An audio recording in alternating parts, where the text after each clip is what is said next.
महाराष्ट्र. पुन्हा एकदा स्वागत करूया शिवसेना नेते सुभाषजी देसाई यांचं. नमस्कार. नमस्कार. बरेच जण ज्या वेळेला गेले तेव्हा जात असताना बऱ्याच जणांना बोलवण्यात आलं, संपर्क साधण्यात आला. तुमच्या बाबतीत असं डेअरिंग केलं कोणी? आता नाही, कधीच नाही. नाही नाही, मला असं कधी कोणाचा निरोप किंवा काही सांगणं किंवा काही सांगावा असं काही झालेलं. तुम्ही मग उद्धव साहेबांबरोबर का राहिला? आणखी कुठे राहायचं? आणखी कुठे राहायचं? एकीकडनं सगळ्यांना विचारणा होत होती. अशा वेळेला सगळेच जण पक्ष सोडून जायच्या, अगदी म्हणजे म्हणतात ना जत्थेच्या जत्थे तसं जायला सुरुवात केली होती. काही जणांना घेऊन चालले होते. हो बरोबर. पण तरी सुद्धा काहींच्या घरी गेले, काही नेत्यांच्या सुद्धा घरी जाऊन वगैरे हे झालं सगळं. माझ्या बाबतीत काय असा काही प्रयत्न किंवा प्रकार झाला नाही. आणि असं शिवसेना जी बाळासाहेबांनी स्थापन केलेली आणि बाळासाहेबांनी जी कल्पना मांडली आणि एवढी उंचीपर्यंत नेली, तेच काम पुढं उद्धव साहेबांनी चालू ठेवलं आहे. जबाबदारी घेतली. ती जबाबदारी किती चांगल्या प्रकारे ते पार पाडतायत हे संबंध जग पाहतं आहे. आणि अशा वेळेला त्यांच्याबरोबर नाही राहायचं तर कुठे राहायचं? मग ते हे अलिखित आहे असं मी म्हणेन. पण असं काय जाणवलं तुम्हाला उद्धव साहेबांमध्ये? एक म्हणजे त्यांचा प्रामाणिकपणा, पूर्ण निखळ प्रामाणिकपणा. बघा, ते जेव्हा सुप्रीम कोर्टाचं पण असं झालं की तुम्ही राजीनामा नको द्यायला होता, तेव्हा त्यांचं काय त्यांनी उत्तर दिलं, मी नैतिकतेच्या आधारावर दिलं. बरोबर आहे. कळतच होतं की भाजपचे 105 आणि हे 40 अधिक काही अपक्ष असं करून 160च्या वर बेरीज झाल्यानंतर तिथे मताला टाकल्यावर काय होणार आहे? मताला पडणार ना विधानसभेमध्ये. त्यामुळे हे दिसत असताना समोर की बाबा एवढे आमदार आपल्याला सोडून तिकडे गेलेले आहेत, चुकीचे किंवा काय कलंकित ते जाऊ द्या, पण ते गेलेले आहेत. आणि अशा वेळेला आकड्यांचा जिथे हे असतो, हिशेब असतो, तिथे मग तिथे चिटकून राहण्यामध्ये काय अर्थ आहे? त्यामुळे नैतिकतेच्या आधारावर त्यांनी तो दिलेला आहे. हा त्यांचा प्रामाणिकपणा आहे. हा प्रामाणिकपणा सर्वांना आवडलेला आहे. आणि हा प्रामाणिकपणाच मला त्यांचा अगदी सुरुवातीपासून भावलेला आहे. दुसरं त्यांचं एक खंबीरपणा. ते किती सौम्य दिसले, भाषा त्यांची सभ्य असली तरीसुद्धा ते इतके ठाम आहेत आपल्या विचारांशी की तसा ठामपणा फार क्वचित दिसतो. एक आठवण सांगतो. 92ची निवडणूक असेल महापालिकेची, 92 की 97, की त्यावेळेला खूप शिवसेनेला काहूर असं माजवण्यात आलं होतं. म्हणजे मीडियामध्ये तर असं की यावेळेला शिवसेनेची सत्ता गेलीच अशा प्रकारचं चित्र उभं करण्यात आलं होतं. आणि खूप विरोध आणि असे चर्चा आणि काय काय काय काय चाललेलं होतं. त्यावेळेला षण्मुखानंद सभागृहामध्ये शिवसैनिकांची सभा घेण्यात आली, पदाधिकारी आणि सगळ्यांची. आणि बाळासाहेबांना बरं नव्हतं, तेव्हा बाळासाहेब त्या सभेला आले नाही. आणि उद्धव साहेबांनी त्या सभेला प्रमुख मार्गदर्शन केलं. बोलताना उद्धव साहेबांनी एक वाक्य, कारण बऱ्याच लोकांना हे जे वातावरण तयार केलं होतं ना शिवसेनेच्या विरोधात, त्या वातावरणामध्ये असं वाटत आता हे काय बोलणार. तेव्हा ते म्हणाले की ह्या निवडणुकीत जय किंवा पराजय जे होईल त्याची जबाबदारी माझी.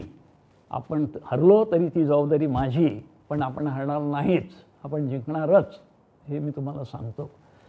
मला त्या वेळेला तिथे व्यासपीठावर मी असताना अंगावर काटा आला की हा तरुण माणूस केवढी जोखीम घेतोय की उद्या पराभव झाला तरी जबाबदारी माझी आहे स्वतःची एकट्याची, असं म्हणायचं. हे धाडस लागतं, हे धाडस लागतं. आणि त्याचबरोबर आत्मविश्वास लागतो की नाही, हरणार नाही, आम्ही जिंकणारच. हा त्यांचं एक ठामपणा आहे, खंबीरपणा आहे आणि हे धाडस आहे आणि आत्मविश्वास. हे जे गुण आहेत ना ते वेगळे गुण आहेत. कारण आत्ता जर आपण अनुभवलं बघितलं तर फोडाफोडीच्या राजकारणामुळे घरावर वैयक्तिक आयुष्यात सुद्धा परिणाम होऊ लागलेले आहेत. तुमचा मुलगाही उद्धव बाळासाहेब ठाकरे यांची साथ सोडून पलीकडे जाऊन सामील झाला. कसं बघता याच्याकडे? खरं तर माझ्या दृष्टीने ते फार मोठी दुर्दैवाची घटना की इतकी वर्ष मी ह्या शिवसेनेमध्ये काम करतो आहे. अगदी लहानासा क्षुल्लक व्यक्ती, सामान्य माणूस असल्यापासून ते शिवसेना नेता, शिवसेनेचा एक मंत्री, इतके सगळे हे वाटचाल आहे. आणि अशा वेळेला ही अशी घटना माझ्या कुटुंबात व्हावी याच्यासारखं दुसरं दुर्दैव कोणतं? मग मी खूप प्रयत्न केला की समजून घ्यायला किंवा कारण तरी काय, तर कारण असेल आणि काही मदत होत असेल तर नक्की आपण मदत करू. आणि मग तू एकटा नाही, जर पक्ष म्हणून तुझ्यावर कारवाई होणार असेल, मग पक्षाचा माणूस म्हणून किंवा नेत्या शिवसेना नेत्याचा माणूस म्हणून, तर माझी पण जबाबदारी आहे तुझ्या बचावासाठी उभं राहणं. परंतु मला शेवटपर्यंत काहीच कारण कळलं नाही कशासाठी. आणि म्हणून मग मी त्यावेळेला माझं जे निवेदन दिलं त्यात असं म्हटलं होतं की ह्याच्या जाण्यामुळे काही परिणाम होणार नाही, कारण एक तर त्याच्याकडे शिवसेनेचं कुठलं पद नाही, शिवसेनेतलं कुठली काही कामगिरी अशातला भाग नाही. त्यामुळे ठीक आहे. आणि मी मात्र ठामपणे शिवसेनेत उद्धवसाहेबांबरोबर राहणार, शिवसेनेचं गतवैभव परत मिळेपर्यंत संघर्ष करत राहणार. आणि आज माझं तेच काम आहे. पण या सगळ्यामुळे वैयक्तिक आयुष्यावरती परिणाम होतो? नक्कीच होते ना. आपली एक ओढाताण होते, मानसिक ओढाताण होते, खूप त्रास होतो.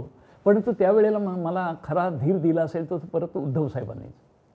हे जेव्हा भूषणने तिकडे गेल्यानंतर मला उद्धवसाहेबांनी सांगितलं की तुम्ही अजिबात विचलित होऊ नका, डिस्टर्ब होऊ नका, ह्या अशा गोष्टी होत असतात, जाऊ द्या, तुम्ही ठाम राहा, आमचा पूर्ण तुमच्यावर विश्वास आहे, तुम्ही काही काळजी करू नका, पण तुम्ही त्यांनी विचलित होऊ नका, हा त्यांनी मला सल्ला दिला. मला त्या क्षणाला तो फार मोलाचा वाटला. ठाकरे कुटुंबातल्या 4 पिढ्या तुम्ही बघितलेल्या आहेत. ठाकरे कुटुंबात काय विशेष आहे? 4 पिढ्या म्हणजे पहिली जी पिढी प्रबोधनकारांची ती नुसती पाहिली. एक शिवतीर्थावरचं भाषण असेल किंवा नंतर पुस्तक प्रकाशनाचा सोहळा, आणि मातोश्रीवर त्या काळामध्ये अगदी सुरुवातीच्या काळात म्हणजे प्रबोधनकारांचं निधन होण्यापूर्वी ते बसलेले असायचे त्या ठिकाणी. ते पाहिलेलं आहे.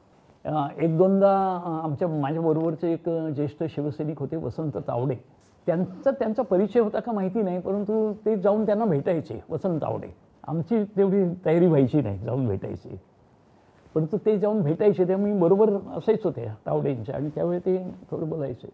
ते काही त्यांना पुस्तकांच्या बाबतीत वगैरे काहीतरी सल्ला विचारायचे, असं मी पाहिलेलं आहे. तसं बाळासाहेबांचं तर अगदी पूर्ण स्थापनेपासून ते आतापर्यंत ते सगळे आहेच वाटचाल.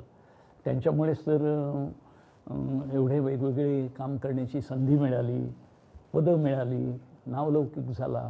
जो कुठे एका कोपऱ्यात कुठेतरी पडून कसं तरी आयुष्य झालंच असतं, परंतु एक वेगळं नाव आणि ओळख मिळाली बाळासाहेबांमुळे. पण मग मला सांगा, बाळासाहेब, उद्धवसाहेब आणि आता आदित्यजी, हां, यांच्यात काय समानता वाटते? समानता म्हणजे ठाकरे,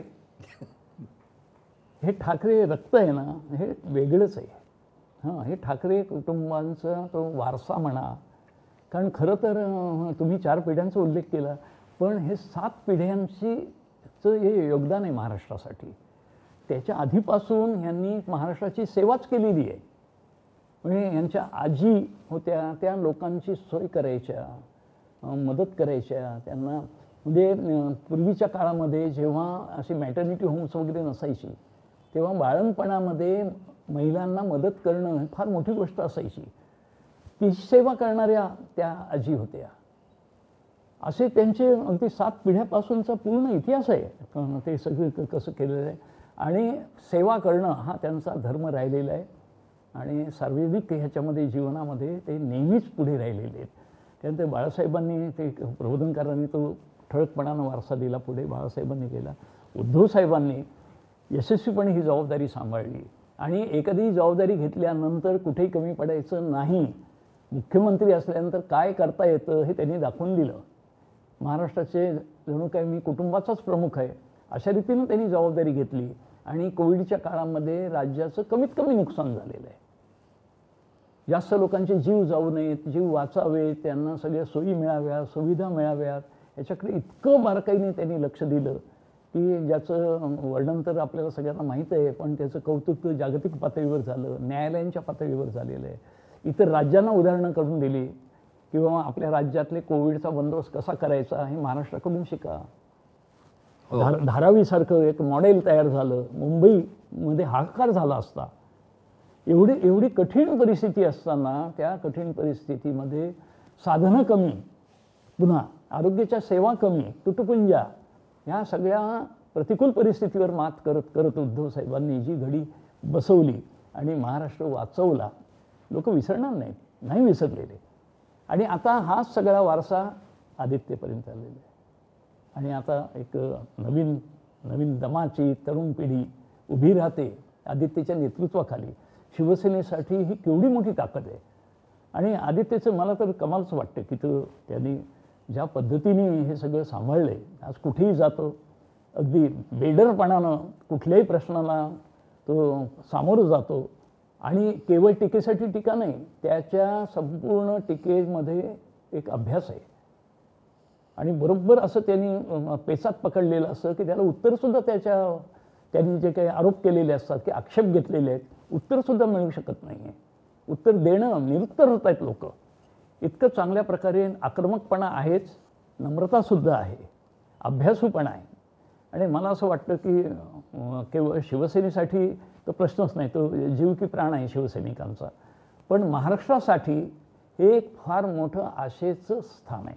कारण तरुण पिढी, तरुण नेतृत्व इतर पक्षांमध्ये असू शकतात, परंतु आपल्यासाठी, शिवसेनेसाठी आणि महाराष्ट्रासाठी आदित्य ठाकरे ही नक्कीच एक उद्याची एक दिशा दिसते मला.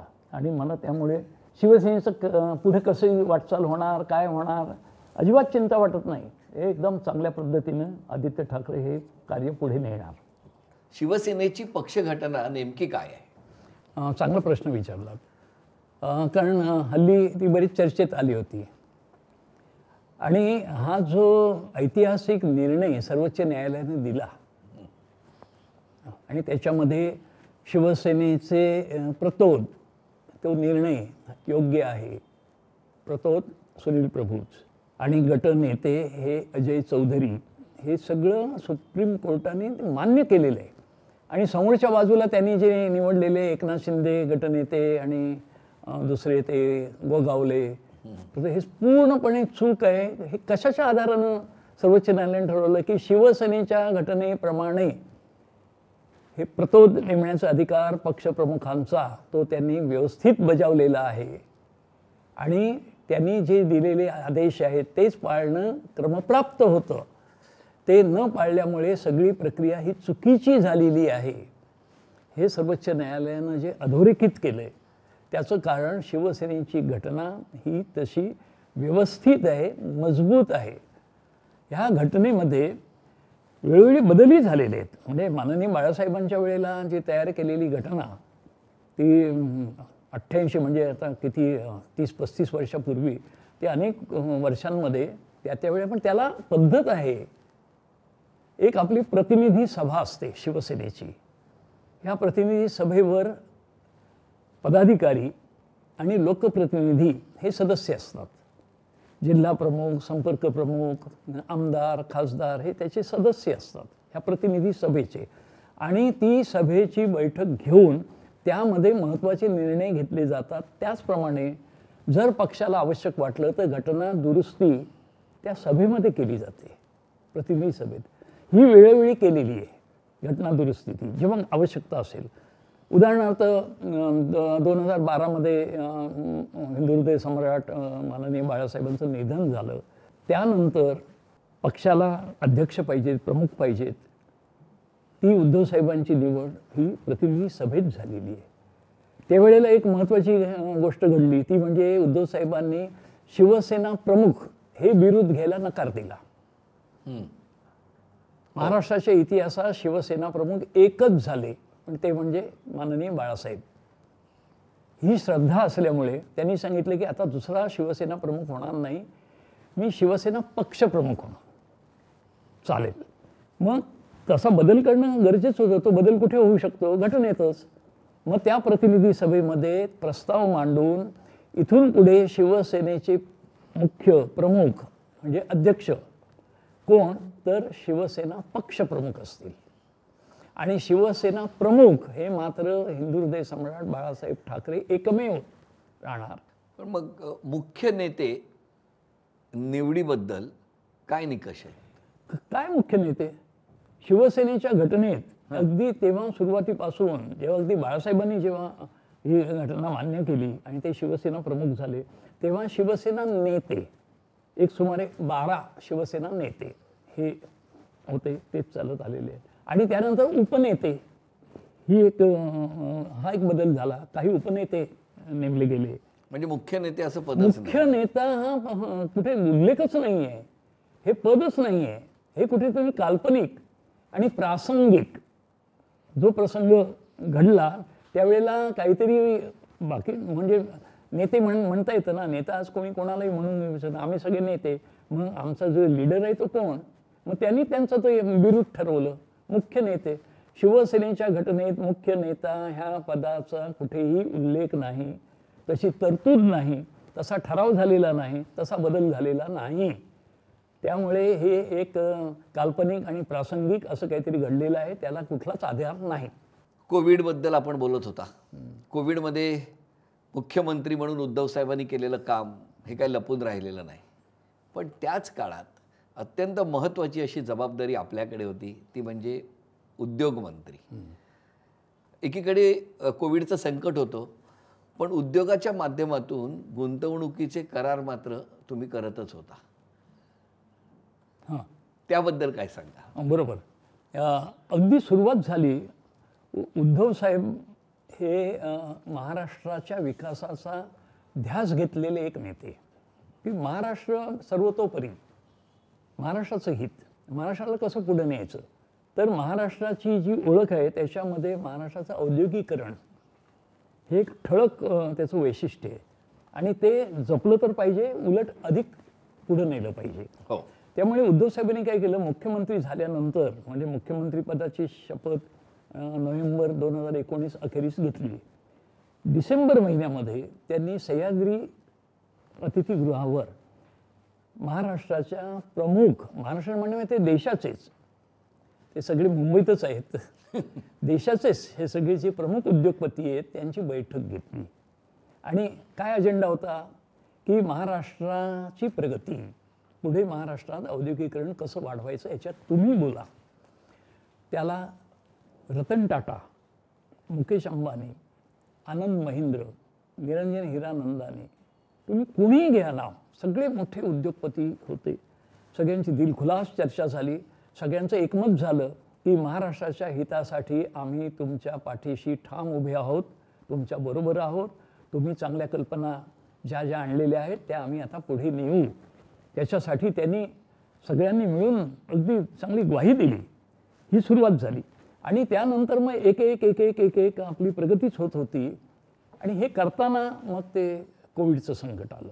एका रात्री अचानक केंद्र सरकारने लॉकडाऊन जाहीर केलं आणि सगळे बंद करून टाका सांगितले. सगळे व्यापार, बाजारपेठा, उद्योग, कारखाने सगळे बंद. आम्ही मग इथे जेव्हा विचार करायला लागलो तेव्हा ताबडतोबीनं मुख्यमंत्र्यांकडे जाऊन हे ह्याच्यातून आता आपल्याला काहीतरी महाराष्ट्राला योग्य असं धोरण ठरवावं लागेल. आणि मग उद्धव साहेबांनी चांगलं मार्गदर्शन केलं आणि त्याच्यामध्ये आपण उद्योग सुरू ठेवायचे. केंद्र सरकारने फतवा काय म्हणते, काय ते बंद करा म्हणतील आणि गप्प बसतील, त्यांचं काही नाही होणार. आपल्याकडे मोठा रोजगार आहे.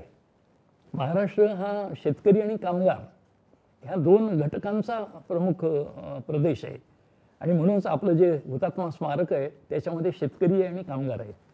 अगदी त्यामुळे हा कामगार वाचवला पाहिजे, त्याचा रोजगार वाचवला पाहिजे, नोकऱ्या वाचवल्या पाहिजे. त्या वाचायच्या तर कारखान्यांची यंत्र सुरू राहिली पाहिजेत. मग ह्या केंद्राचा जो फतवा अगदी डोळे बंद करून मानला असता तर सगळे बेरोजगार झाले असते.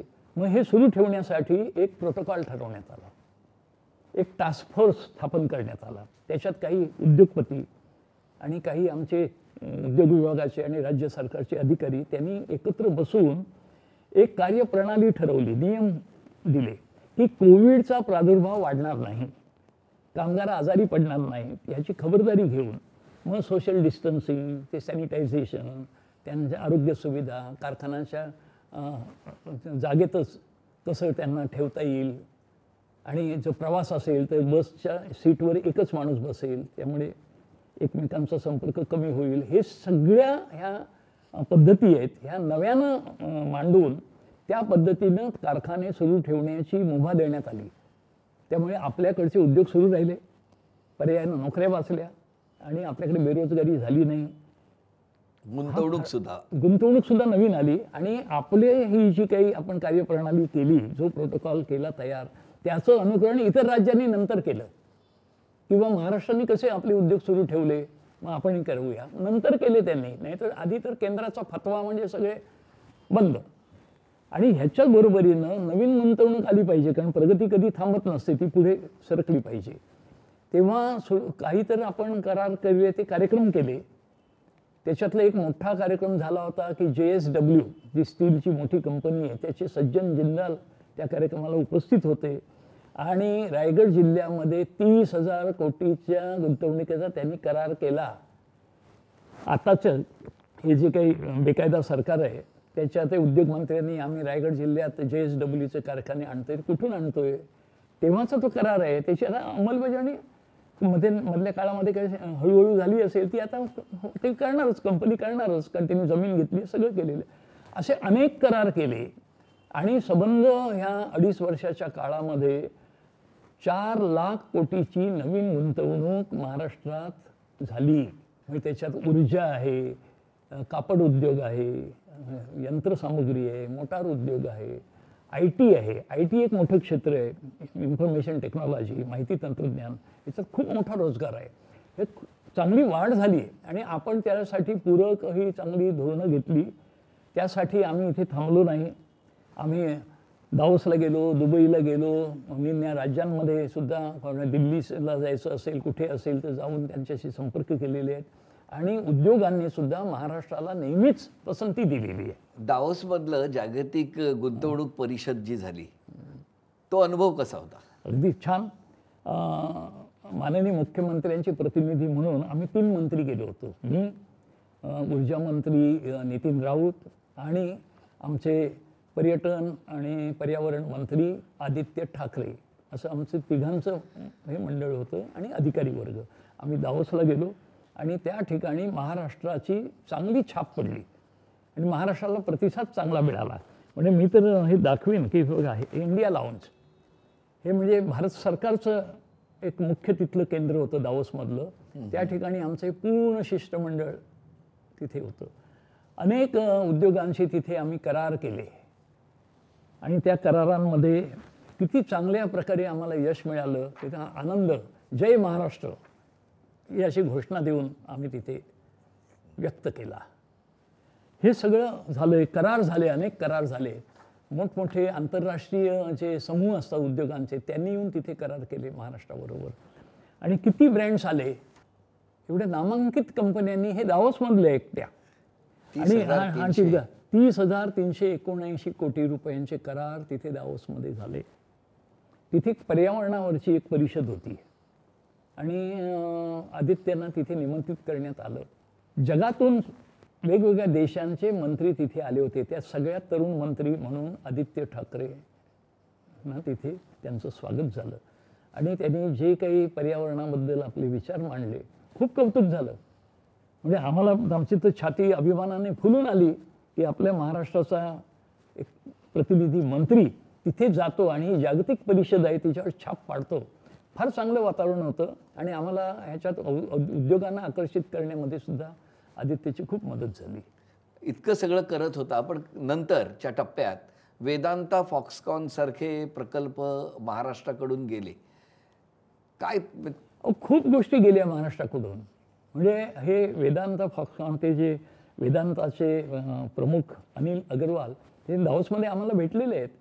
त्यांच्यावर चर्चा झाली होती आणि त्यांनी पसंती दिली होती की महाराष्ट्रामध्ये मी यायला तयार आहे, आमच्या ज्या काही अपेक्षा आहेत त्या तुम्ही पूर्ण करता आहात, आम्ही येतोय. काय असं थोडंसं केंद्राचे हे लागते, संमती किंवा एक संकेत लागतात. कारण शेवटी ती जागतिक गुंतवणूक असते, परदेशातून आलेली गुंतवणूक असते. तिथे त्या केंद्रातल्या मंडळींनी तिथे काय जो गोळ घालायचा तो घालला आणि फॉक्सकॉन आणि वेदांता यांची जी भागीदारी झाली होती, तो उद्योग तळेगावला खरं तर यायचा होता. आपण तिथे जमीन तयार ठेवली, तिथलं सगळं वातावरण, खास म्हणून महाराष्ट्राचं वैशिष्ट्य का, उद्योगपतींना महाराष्ट्रात उद्योग टाकावे असं का वाटतं. राज्य तर अनेक आहेत देशामध्ये, महाराष्ट्रामध्ये कुशल मनुष्यबळ आहे. म्हणजे पाहिजे त्या पद्धतीचं कौशल्य असलेला तरुण कामगार वर्ग महाराष्ट्रात सुलभतेनं उपलब्ध आहे. असे सगळे जर तुम्ही बघितलं तर आवश्यक तंत्रज्ञान घेऊन किंवा शिक्षण घेऊन कौशल्यपूर्ण असे तयार झालेले तरुण दरवर्षी महाराष्ट्रामध्ये 10 लाखापेक्षा जास्त दरवर्षी तयार होत असतात. आणि एवढं कुशल मनुष्यबळ दुसऱ्या कुठल्याही राज्यात सहजासहजी मिळत नाही. आता ही नैसर्गिक ताकद आहे महाराष्ट्राची, ही डावलायची. आणि इथे आलेला उद्योग गुजरातमध्ये द्या, UPला द्या, कर्नाटकात द्या, हे असले उद्योग हल्ली झालेले आहेत.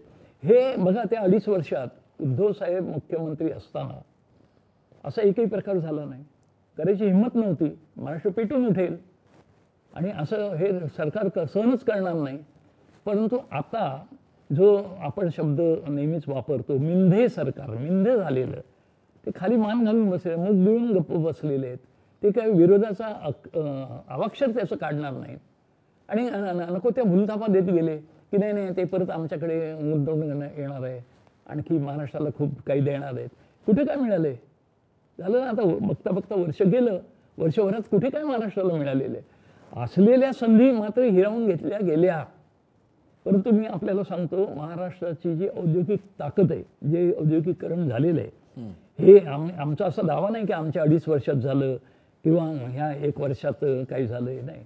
ही गेल्या 60 वर्षाची परंपरा आहे आणि महाराष्ट्राने आपली ताकद दाखवून दिलेली आहे. ही ताकद कोणालाही दुर्लक्षित करता येणार नाही. माझं तर असं म्हणणं आहे की आता आपली स्पर्धा राज्याची ही इतर राज्यांशी नाही, इतर जे प्रगत देश आहेत ह्या छोट्या मोठ्या देशांशी आपली स्पर्धा आहे. त्यांच्याकडे ज्या दर्जाच्या औद्योगिक सुविधा आहेत, ज्या प्रकारच्या हे जे इन्फ्रास्ट्रक्चर आहे आणि कुशल मनुष्यबळ आहे, तोडीस तोड हे मनुष्यबळ, ह्या सुविधा महाराष्ट्राने विकसित केलेल्या आहेत. त्यामुळे महाराष्ट्राला मागे टाकता येणार नाही. महाराष्ट्र स्वतःच्या ताकदीने पुढे जाईल. आणि लवकरच महाराष्ट्राच्या मनात आहे तसं अपेक्षित सरकार येईल. अरे वा, तेव्हा तर ते म्हणजे दुग्ध शर्करा योग होणारच आहे. नाही, पण उद्योग मंत्री म्हणून तुम्ही काही निर्णय घेतले की ज्याच्यामध्ये एखादा तरुण उद्योजक आहे, त्याला कर्ज पाहिजे. बरोबर. आणि कर्ज पाहिजे असताना आता बँका हे स्वाभाविक आहे की त्याच्यासाठी तारण मागतात. अशा वेळेला तुम्ही एक असा छान निर्णय घेतला, एक संकल्पना राबवली. त्याबद्दल आदेशजी, ही सगळी जी खटपट असते, धडपड असते, प्रयत्न असतात की परदेशी गुंतवणूक आकर्षित करायची, निम्या उद्योगांना राज्यात आणायचं, इथली उद्योग वाढ करायची. कशासाठी? ह्या सगळ्याचा हेतू एक की इथल्या हातांना काम मिळालं पाहिजे, इथल्या बेरोजगारांना कामं मिळाली पाहिजेत. इथे बेरोजगारी असूच नाही, बेरोजगारीचा कलंक महाराष्ट्राला लागता कामा नये, हा प्रमुख उद्देश, ते ध्येय आहे. त्यासाठी हे सगळे प्रयत्न करायचे आहेत. पण हे करताना जसे मोठे कारखाने किंवा कारखान्यात नोकरी मिळावी, चांगल्या कारखान्यात, नामांकित कंपनी, हे स्वप्न असतं तरुणाचं. पण ते सगळ्यांचं तसं साकार होऊ शकत नाही. मग त्याच्याबरोबरीने स्वयंरोजगार हा सुद्धा एक मार्ग आहे. स्वयंरोजगार, स्वतःचा उद्योग. म्हणजे माननीय बाळासाहेबांनी त्या काळामध्ये एक अशी कल्पना दिली होती सगळ्यांना. मार्मिकमध्ये तसं बाळासाहेबांचे हे लेखसुद्धा आले होते की आता नोकरीतून उद्योगधंद्याकडे चला. की मराठी माणसावर फक्त हे नोकरी करणारे, उद्योगामध्ये हे नाहीतच, अशा प्रकारचा एक शिक्का बसलेला होता. त्यावेळी बाळासाहेबांनी व्याख्यानं दिलेली आहेत या विषयावर, भाषणं दिलेली आहेत की नोकरीतून उद्योगधंद्याकडे. ते असं म्हणायचे की नोकरी मागणारे होऊ नका, नोकरी देणारे व्हा. अगदी बरोबर हाच संदेश घेऊन माननीय उद्धव ठाकरे हे मुख्यमंत्री असताना आम्ही मुख्यमंत्री रोजगार निर्मिती कार्यक्रम, CMEGP, chief ministers employment guarantee scheme, अशा प्रकारचं ते दिलेली कल्पना. आणि त्यात काय कल्पना आहे, जवळजवळ 800 प्रकारचे वेगवेगळे छोटे मोठे उद्योग आहेत, करता येतात, स्वतंत्र व्यवसाय करता येतात. त्यांची जंत्री दिली. चांगल्या अभ्यासू लोकांकडून ही सगळी योजना तयार करून घेतली. आणि राज्यातल्या तरुणांनी गावामध्ये किंवा शहरांमध्ये आपलं स्वतःचं मार्ग शोधावा, स्वतःचा उद्योग करावा, स्वतःच्या पायावर उभं राहावं. म्हणजे तो स्वतःसाठी तर रोजगार निर्माण करीलच, पण आपल्या बरोबरीने 2, 4, 5 कामगारांना बरोबर घेईल आणि नोकऱ्या देणारच होईल आपोआपच. अशा प्रकारची योजना केली. आणि ह्या योजनेचं एक वैशिष्ट्य सांगतो की केंद्र सरकारची सुद्धा एक योजना आहे PMEGP, पंतप्रधान रोजगार कार्यक्रम, किंवा मुद्रा.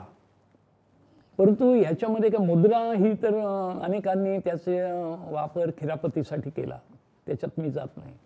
पण PMEGPचं वैशिष्ट्य असं की सरकारचे जे काही कॉन्ट्रीब्युशन असेल किंवा जे योगदान आहे ते थोडं, तो जो कोण उद्योजक आहे, अर्जदार, लाभार्थी, त्याचा थोडासा फायदा, आणि ते झाल्यानंतर उरलेलं कर्ज बँक देईल.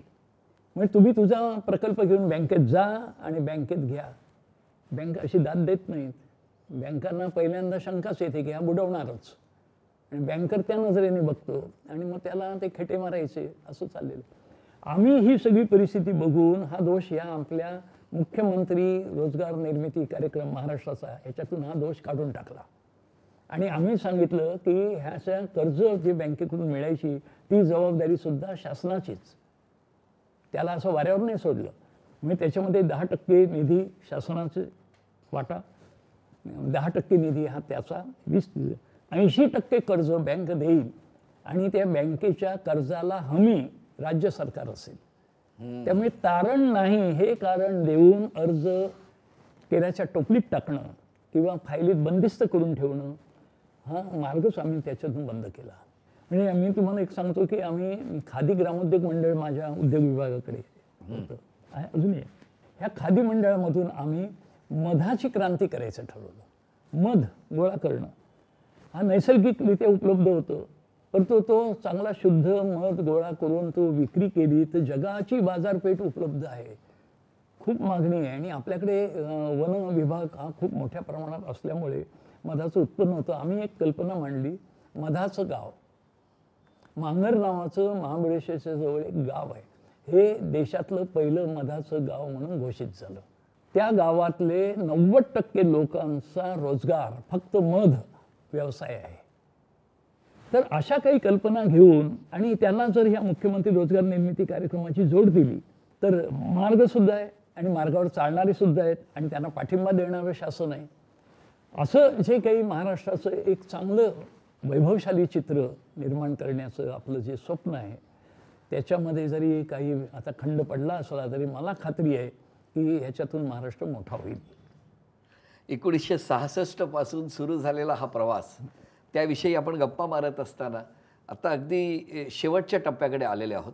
मला काही प्रश्न म्हणण्यापेक्षा काही जणांना आजच्या अवतीभोवतीच्या या वातावरणामध्ये तुम्ही काय सांगाल असं मला प्रश्न पडलेला आहे.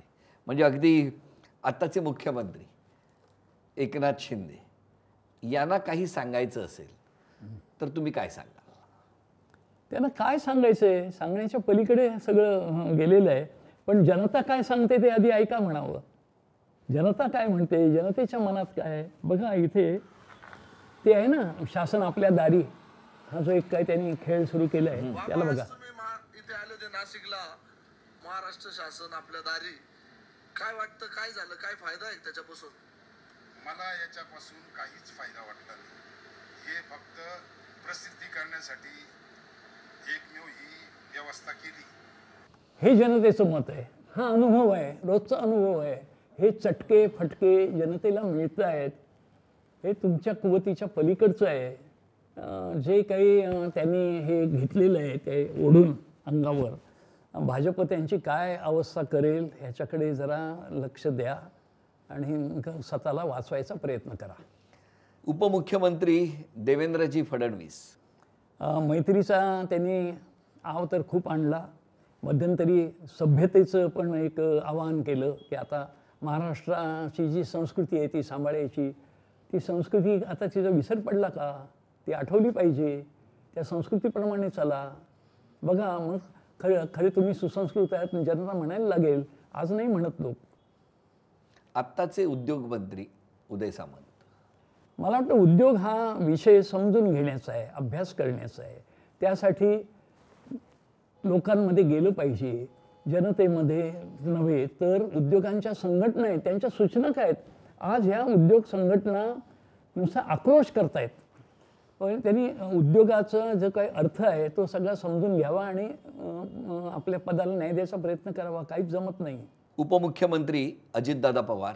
किती दिवस असतील तर त्यांचे जे काही निर्णय आहेत ते यापूर्वीसुद्धा आव आणि जाव, जाणं आणि येणं ह्या एरझारा आहेत, अजूनही ते सुरू आहेत.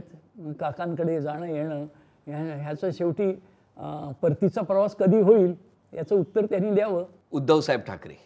उद्धव साहेबांनी जे काही या सगळ्या परिस्थितीमध्ये हे जे व्रत हातात घेतलेलं आहे आणि जे काही आव्हान दिलेलं आहे, आव्हानाला प्रति आव्हान, अगदी बरोबर आहे. जनता पूर्णपणे त्यांच्या मागे, त्यांच्यासोबत आहे आणि महाराष्ट्राची ही एकमेव आशा आजच्या परिस्थितीमध्ये उद्धव बाळासाहेब ठाकरे.